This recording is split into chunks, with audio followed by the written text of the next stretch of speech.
The fluorescent lights hummed above, casting a sterile glow on the assembled crowd. Generals fidgeted next to scientists. Politicians whispered amongst themselves. A young pilot clutched his cap, eyes wide with fear and excitement. Today marked a turning point for humanity. No more training wheels, no more cosmic babysitters. The screen flickered to life, revealing the Supreme Commander. Today we embark on a journey into the vast unknown. We are the inheritors of a legacy of exploration. The room fell silent. This was the moment they had all been working towards. This was the dawn of a new era for humanity.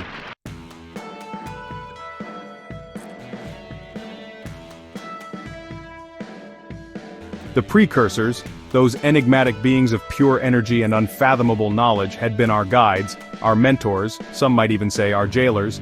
They arrived in our skies millennia ago, ships larger than our cities blotting out the sun, their technology so advanced it seemed like magic. They shared their wisdom sparingly, doling out advancements in medicine, energy and space travel in carefully measured doses, always with a watchful eye, always with a hint of caution. Some whispered that they were protecting us, nurturing us until we were ready. Others argued they were controlling us, limiting our potential, keeping us as pets in their galactic menagerie. Whatever their motives, their influence was undeniable. We had learned much from them, but there was always a sense of something held back, of secrets whispered in hushed tones beyond our understanding. This mission, however, was different.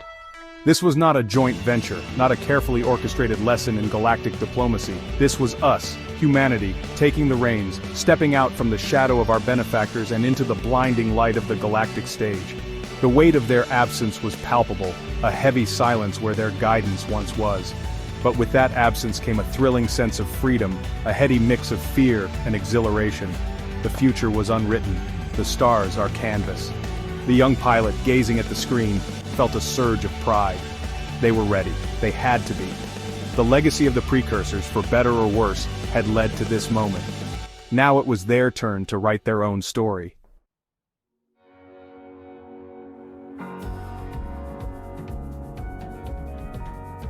The planet shimmered on the main screen, a vibrant blue and green jewel against the backdrop of the void. Kepler 186f, the astronomers called it. But to the crew of the Exodus, the sleek silver spearhead of humanity's ambition, it was New Eden. Initial scans were promising: an oxygen-rich atmosphere, temperate climate, abundant water. Preliminary probes had detected signs of life, but nothing complex, nothing that couldn't be easily managed. Or so they thought.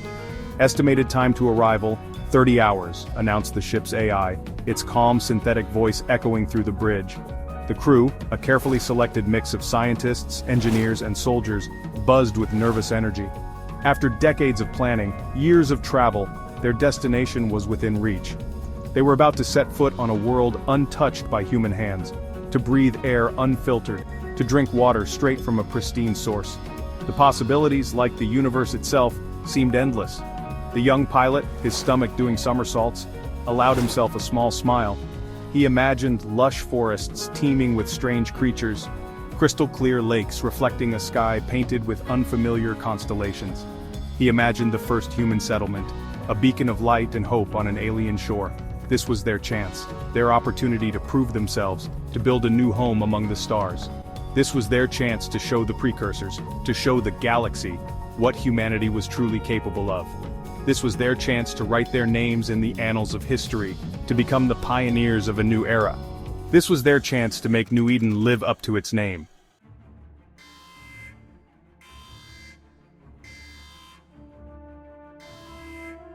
The Exodus pierced the atmosphere of New Eden. Friction turned the ship's hull white-hot. Inside, the crew rode the fiery roller coaster. The young pilot fought the urge to yell. This was it, no turning back. The ship settled into a stable descent. Through the viewport, the planet unfolded. Swaths of emerald green and sapphire blue, mountain ranges capped with snow, a pristine paradise untouched by man. The Exodus touched down softly, a collective sigh of relief, the first humans on New Eden. The pilot allowed himself a moment of joy. He had brought them home. All systems nominal, reported the AI. Atmospheric pressure, 1.02 standard. No signs of harmful bacteria. It's beautiful out there, Captain, the captain chuckled. Indeed it is, he said. All right, crew, you heard the AI. Let's go see what paradise looks like up close.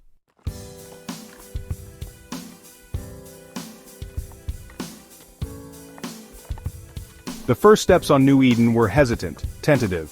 Like wading into an unfamiliar ocean, the crew moved cautiously, their senses on high alert.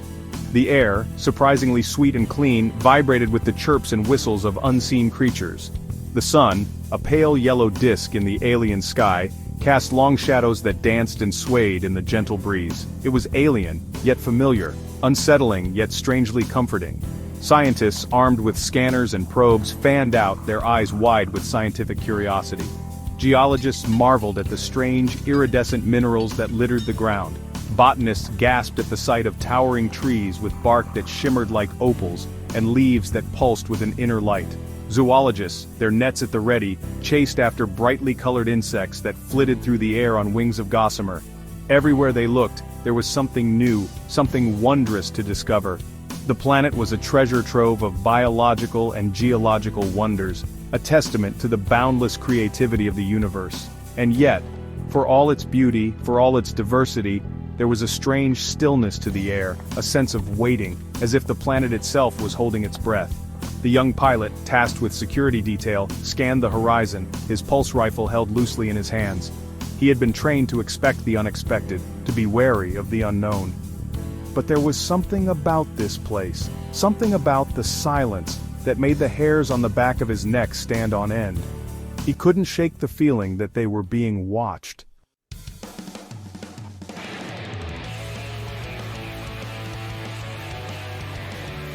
The initial scans had shown nothing. No cities, no structures, no signs of intelligent life, just a vast, unspoiled wilderness teeming with flora and fauna. Yet, as the days turned into weeks, a disturbing pattern began to emerge. Equipment malfunctioned, readings went haywire, and supplies vanished without a trace, only to reappear in strange, seemingly impossible locations.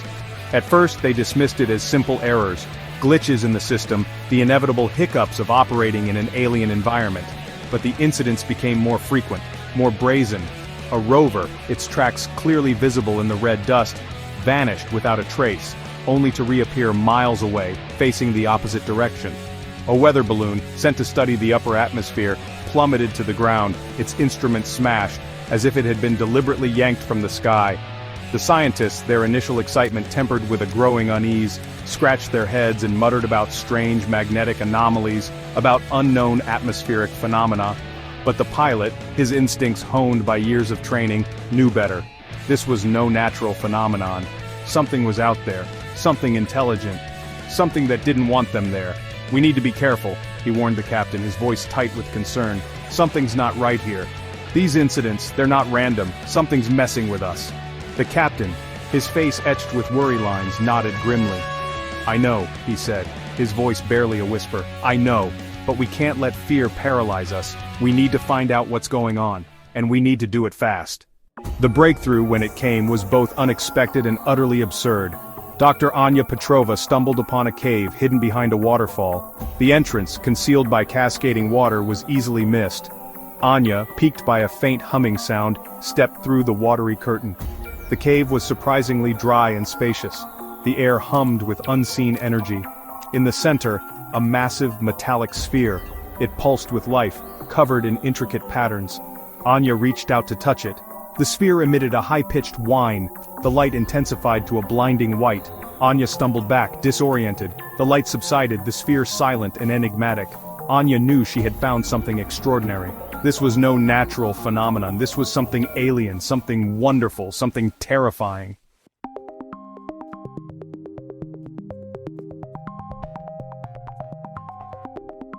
Anya, her hands still tingling from the encounter, stumbled back out of the cave, her mind racing. She had to tell the others, to bring back the team, to study this incredible artifact. But how to explain what she had seen, what she had felt? The sheer alienness of the sphere defied description. It wasn't just technology. It was art. It was music. It was something beyond human comprehension. Then she remembered the light, the way it pulsed, the way it changed intensity, almost rhythmically. Could it be a form of communication? A language not of words, but of light? The thought sent a shiver down her spine. What if she could talk back? Frantically, she dug through her backpack, pulling out a small, handheld laser pointer. It was a long shot, a wild guess, but it was the only tool she had. Aiming it at the sphere, she clicked it on and off, mimicking the pulsing rhythm she had seen. For a moment, nothing happened. Then, the sphere responded. The blue light flickered, then pulsed in sync with her laser. Anya gasped, her heart pounding in her chest. It was working. She had established contact. But what to say?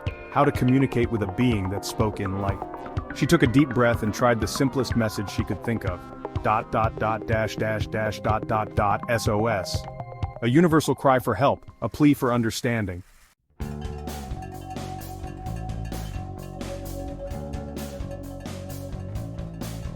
The sphere's response was immediate. The blue light intensified, bathing the cavern in an ethereal glow. A low, rumbling hum vibrated through the air, resonating in Anya's teeth. Then, the impossible happened. The cave floor, seemingly solid rock just moments ago, dissolved, revealing a shimmering portal of swirling energy. Anya, rooted to the spot, watched in awe and terror as the portal expanded, swallowing the cavern in its light. Instinct screamed at her to run, to escape the unknown. But curiosity, that insatiable human hunger for knowledge, proved stronger. Taking a deep breath, Anya stepped into the light. The world dissolved around her. Replaced by a kaleidoscope of colors and sounds, she felt a strange sense of weightlessness, of being untethered from reality. Then, just as suddenly as it began, the journey ended. Anya found herself standing on a narrow platform overlooking a vast subterranean city. Crystalline towers, taller than any skyscraper on Earth, pierced the artificial sky, their surfaces shimmering with an inner light. Strange bioluminescent plants lined the walkways, casting an eerie green glow on the creatures that moved below. The air hummed with an unseen energy, a symphony of clicks, whirs and whistles that seemed to emanate from the very walls themselves. Anya, her senses overwhelmed, realized she had stumbled upon something truly extraordinary.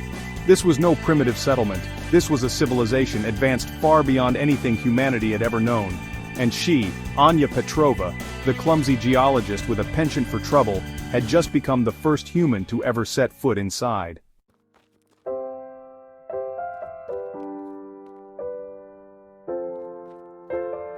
Anya cautiously made her way down a winding path towards the city. The path, made of a smooth, translucent material, pulsed with a soft light, guiding her forward. Strange bird-like creatures with shimmering feathers flitted through the air, their calls echoing through the cavern. The city itself was a marvel of organic architecture, with crystalline towers and glowing vine bridges. Waterfalls of liquid light cascaded from the cavern ceiling, creating a symphony of sound and light. The inhabitants, humanoid with iridescent skin, moved gracefully, paying her no mind.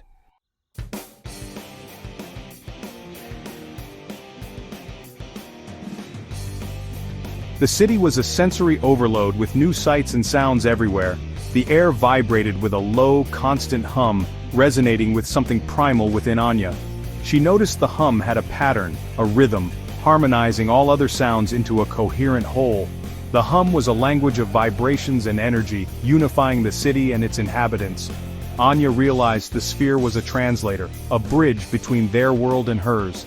Understanding this civilization lay in music, harmony, and energy.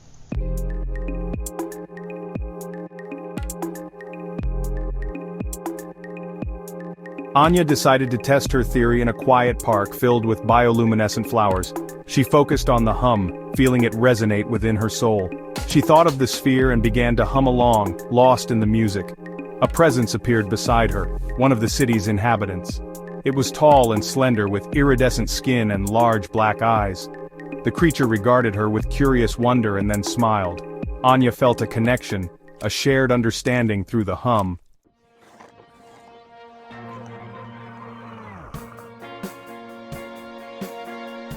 The creature's smile was a welcome, a recognition of a kindred spirit.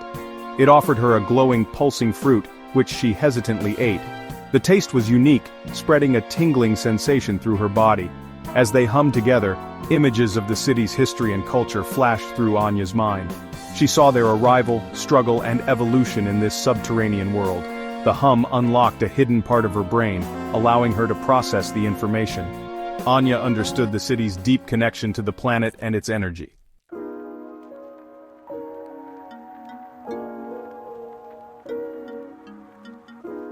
The torrent of images subsided, leaving Anya in awe. The creature touched her forehead, and she saw the city through new eyes. The crystalline towers were living organisms, intertwined with the planet's core. The bioluminescent plants were sensors and energy conduits, part of a vast web of life. The inhabitants were connected by a collective consciousness, guiding their actions. Anya realized this advanced civilization had mastered energy manipulation, teleportation, and more.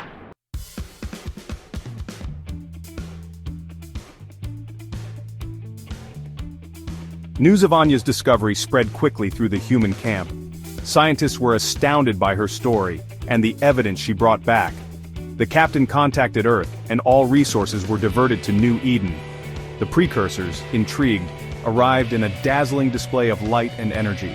They marveled at the city's technology and unique communication.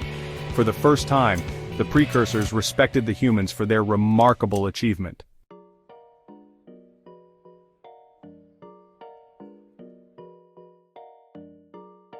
The initial period following Anya's discovery was a comedy of errors. A thumbs-up gesture was misinterpreted as a challenge to single combat. Beethoven's Fifth Symphony caused a localized seismic event. An alien guest, after drinking coffee, accidentally teleported to the top of a crystalline tower. It took a team of engineers and a long rope to get it back down. The coffee experiment was never repeated.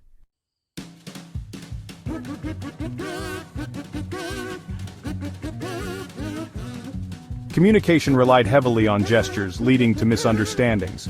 Pointing was considered incredibly rude by the aliens. Scientists pointing at a holographic display caused alarm among the aliens. The aliens responded defensively, emitting a low, pulsing hum. The misunderstanding was eventually cleared up through frantic gestures and charades. The aliens gifted the humans with holographic gloves to translate their gestures.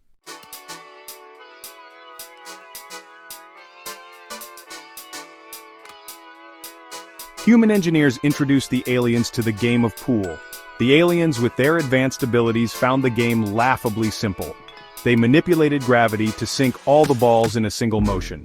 Card games proved equally disastrous, as the aliens could predict the outcome. The humans resorted to drawing straws to determine the winner. Shared laughter at their own inadequacies fostered camaraderie between the species.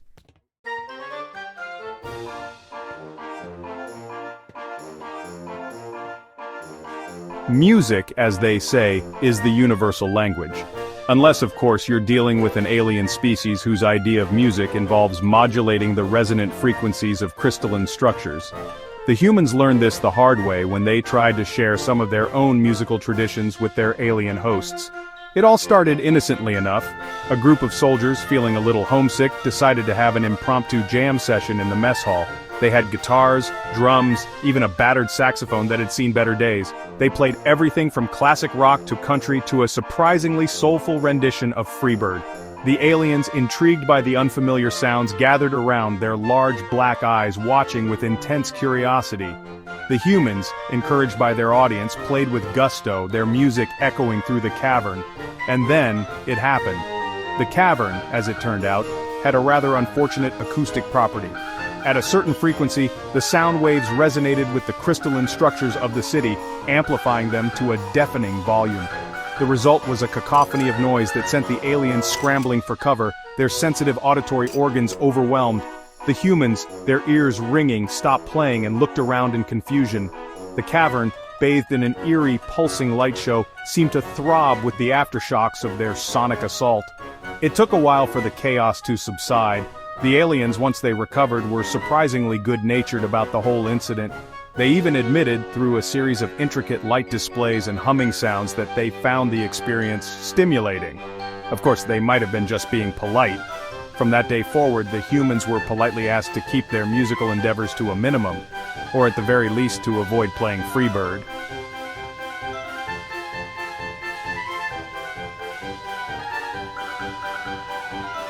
Section 5. The Great Culinary Exchange and Other Digestive Adventures. Intercultural exchange often leads to culinary exploration. Humans are curious creatures, eager to try new foods.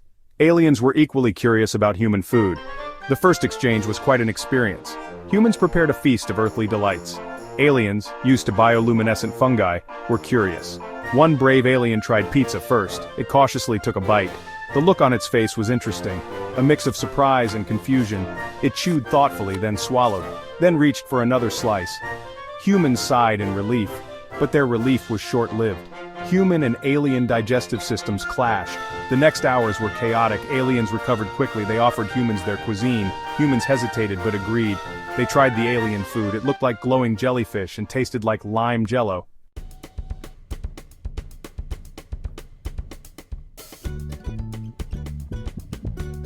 Section 6. Lost and found in translation, literally.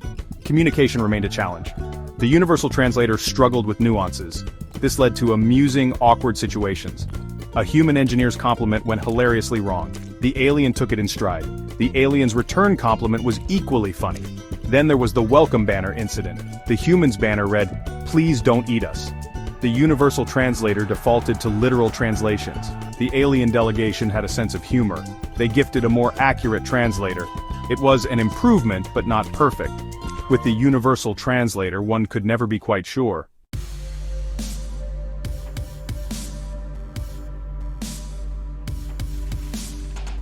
Section 7.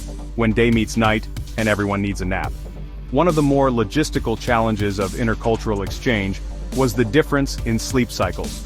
Humans, being creatures of the surface, were accustomed to a diurnal rhythm, waking with the sun and sleeping when it set. The aliens, on the other hand, having adapted to a subterranean environment, had a more fluid approach to sleep, napping whenever the mood struck them. This led to some awkward encounters in the early days of the Alliance.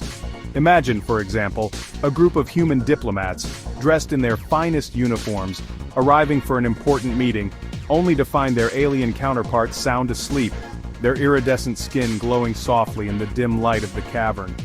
Or picture a group of human engineers hard at work on a collaborative project, suddenly finding themselves surrounded by napping aliens, their tools and equipment slowly being enveloped by gently snoring creatures. It was a recipe for disaster, or at least a recipe for a lot of awkward silences and stifled yawns. The humans, being adaptable creatures, eventually adjusted, learning to schedule meetings around the aliens' unpredictable sleep patterns. They even, in a gesture of solidarity, adopted the alien practice of taking short naps throughout the day. After all, when in Rome, or rather, when in a subterranean alien city, do as the aliens do. Besides, a little nap never hurt anyone.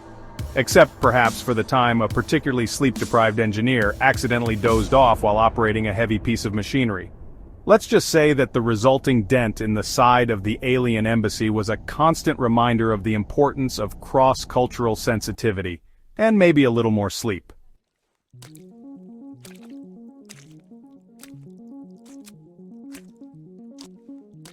Despite initial hiccups, the alliance between humans and subterranean aliens flourished. They discovered something universal: humor. Laughter transcended language and culture, forging bonds. The alliance, forged in laughter, proved valuable. Together they shaped the galaxy's destiny.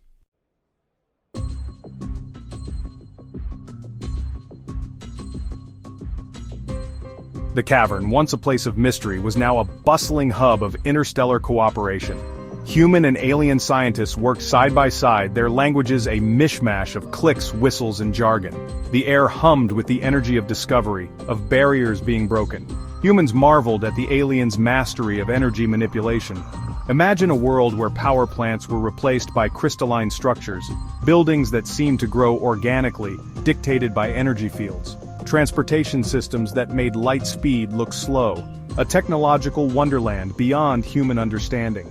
Aliens were fascinated by humans' boundless curiosity. They were particularly intrigued by human art. The idea of creating for aesthetic value was novel to them. The exchange of knowledge was not always smooth.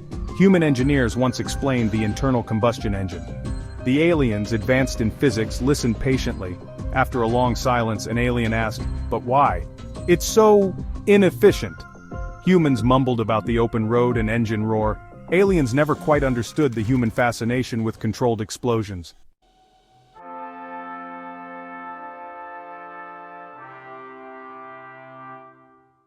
Word of the alliance between humans and subterranean aliens spread like a supernova, reaching the farthest corners of space.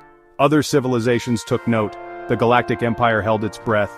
The precursors became intergalactic mediators. Humans stumbled upon something extraordinary, a species with a unique perspective. The Galactic Senate buzzed with speculation. Who were these humans, and what did they want? Delegations descended upon New Eden. Humans hosted diplomatic receptions. It was a crash course in diplomacy.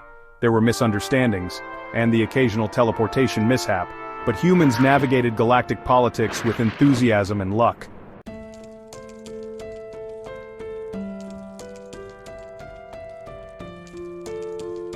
The precursors observed humans with cautious hope.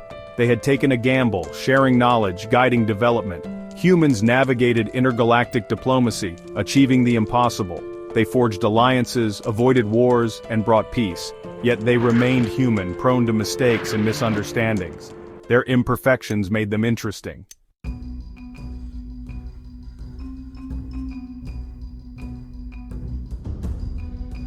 The alliance between the humans and the subterranean aliens, initially viewed as a curious anomaly, began to have a ripple effect throughout the galaxy.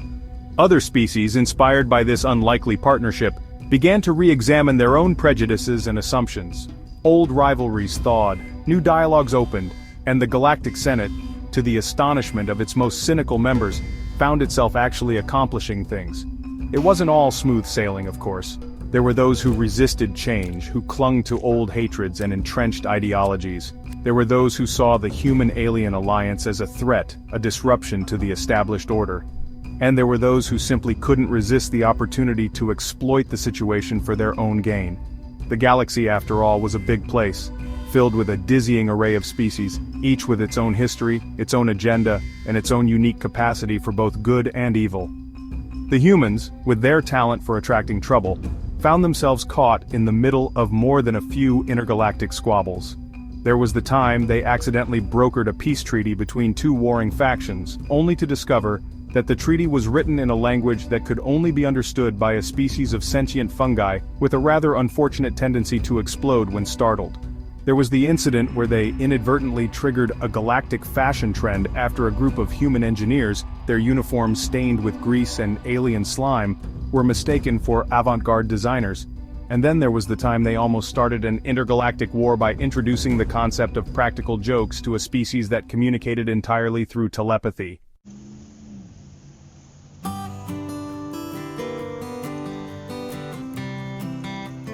Years later, the human colony on New Eden thrived. The initial settlement had grown into a bustling metropolis, a testament to the ingenuity and adaptability of both humans and their alien allies. The city, a marvel of organic architecture and advanced technology, pulsed with a vibrant energy, a harmonious blend of human and alien cultures. The young pilot, now a seasoned veteran with a few more gray hairs and a lifetime's worth of stories to tell, stood on the balcony of his apartment, overlooking the cityscape. He raised a glass of something that tasted vaguely of fermented algae, and toasted the city, the stars, and the infinite possibilities of the universe. To the unexpected, he murmured, a smile playing on his lips. To the unknown, to the friends we make along the way, even if they do occasionally explode. As if on cue, a faint tremor shook the building. He glanced at the holographic newsfeed flickering in the corner of his apartment. "Breaking news," the announcer chirped, their voice a touch too cheerful. Scientists at the Intergalactic Research Institute have announced a breakthrough in their study of interdimensional travel. Initial tests, however, have resulted in a slight instability in the space-time continuum. Citizens are advised to remain calm and avoid making any sudden movements. The pilot chuckled, shaking his head. Leave it to the humans and their alien friends to turn a scientific breakthrough into a potential cosmic disaster. He took another sip of his drink, savoring the strange, slightly explosive aftertaste. Yes, he thought, life was never dull, especially when you were part of the most unpredictable, most chaotic, and most surprisingly successful alliance the galaxy had ever seen.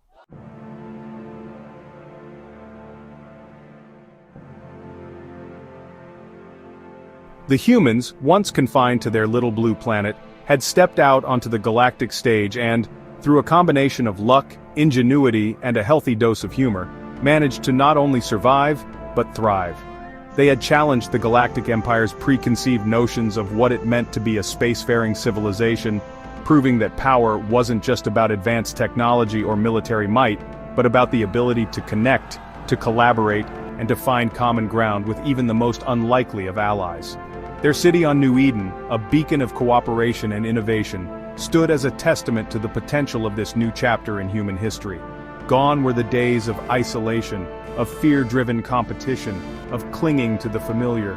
The humans, emboldened by their experiences, embraced the unknown with open arms, eager to learn, to explore, and to push the boundaries of what was possible. They had come a long way from those early days of awkward gestures, culinary mishaps, and accidental teleportation incidents. They had learned, adapted, and grown, both as individuals and as a species. They had discovered that the galaxy, for all its vastness and complexity, was not so different from their own world. It was a place of wonder, of beauty, of endless possibilities, but it was also a place of danger, of conflict, of forces that sought to divide and conquer. And the humans, with their newfound allies by their side, were ready to face those challenges head-on, armed with their unique blend of courage, compassion, and a healthy dose of self-deprecating humor.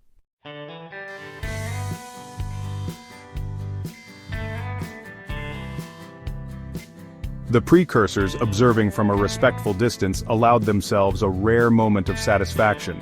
Their experiment, their gamble on this curious, often frustrating species, had paid off. The humans had exceeded their wildest expectations, proving that even the most chaotic of elements could, with the right guidance and a healthy dose of serendipity, evolve into something truly remarkable.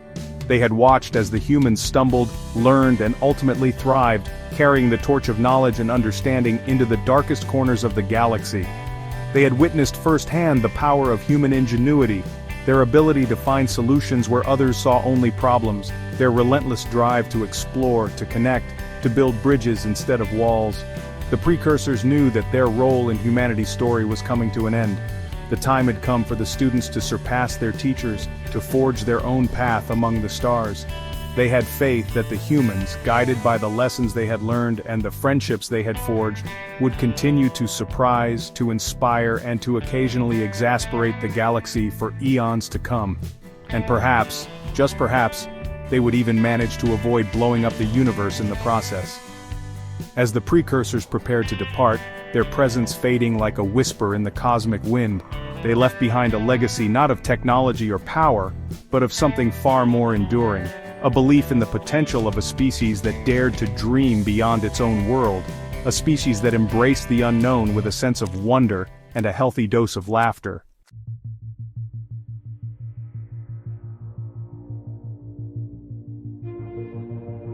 The stars, once distant and indifferent, now twinkled with the promise of adventure, of discovery, of a future limited only by the scope of human imagination.